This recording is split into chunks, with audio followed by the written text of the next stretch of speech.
Bienvenue sur le stream de France Immersive Learning. Ouais. Allez, tout à fait. Et du coup, on est là pour faire justement un petit peu le tour des entreprises. Les conseils 3D, qu'est-ce que c'est? Alors, Conseil 3D, c'est une société qu'on a fondée à deux en 2013 et on est spécialisé dans les technos 3D, la réalité augmentée et la réalité virtuelle pour le monde industriel. Et on solutionne en fait des problématiques métiers de nos clients, souvent liées à la formation, la maintenance, le marketing et le contrôle qualité. D'accord. Ça marche. Donc là, vraiment, on est dans l'industrie 4.0 à mort. Et quelle est l'adhésion du coup de l'industrie par rapport à ça? Parce que c'est un game changer quand même pour eux. En fait, il y a des clients qui nous suivent.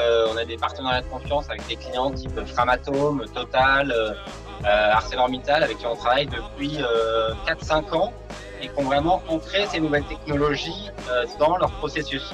Par exemple, avec Framatome, on développe ce qu'on appelle des modes opératoires 3D. En fait, c'est des procédures industrielles de maintenance qu'on va modéliser en 3D et les animer pour permettre à un technicien, quand il doit se former à cette procédure, de pouvoir visualiser toute cette procédure en 3D.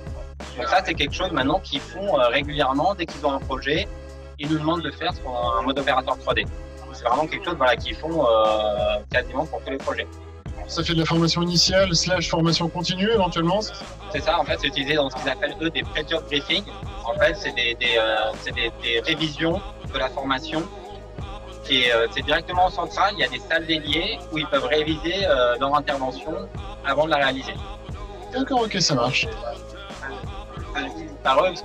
Pour eux, parce qu'ils ont souvent de la documentation technique très ancienne, des milliers de pages pour une moindre procédure. Donc en fait, la voir en 3D, ça permet à des gens qui n'ont pas lu toutes les pages de pouvoir aller droit au but, c'est plus concret.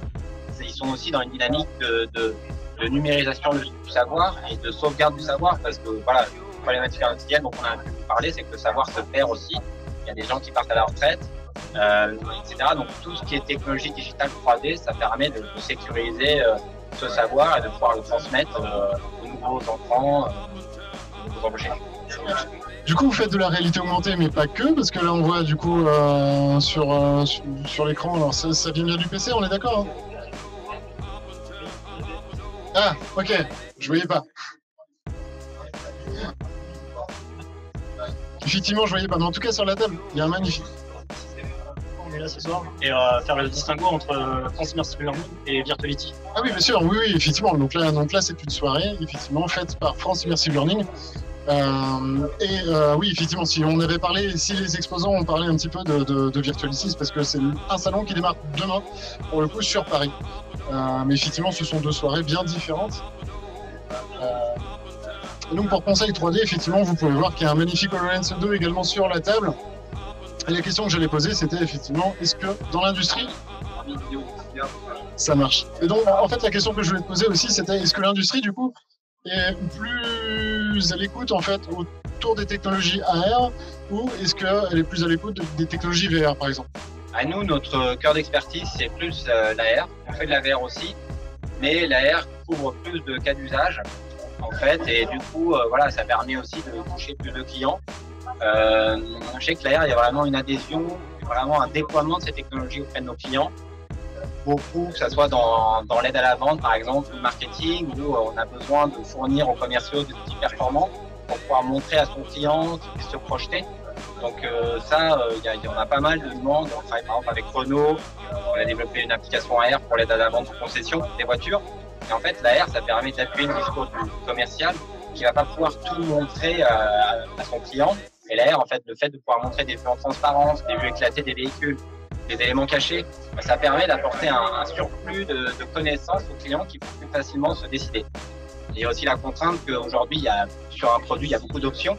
On ne peut pas avoir tous ces objets sur soi quand on fait des salons ou autres. Donc l'AR, ça permet de montrer les objets à échelle 1 et ça a vraiment de valeur pour nos clients. Après, bien sûr, il y a des usages aussi en formation, pouvoir se former sur l'équipement réel avec des HoloLens, en même temps que j'utilise ma procédure, je peux la démonter réellement avec des outils. Ça, c'est aussi un cas d'usage qu'on retrouve beaucoup. Donc, Au niveau de l'industrie, vous faites absolument tout from scratch, custom pour vos clients? Nous, en fait, on fait des solutions sur mesure et on est aussi intégrateur de solutions existantes. Donc, on est partenaire on est partenaire Vuforia et partenaire PTC.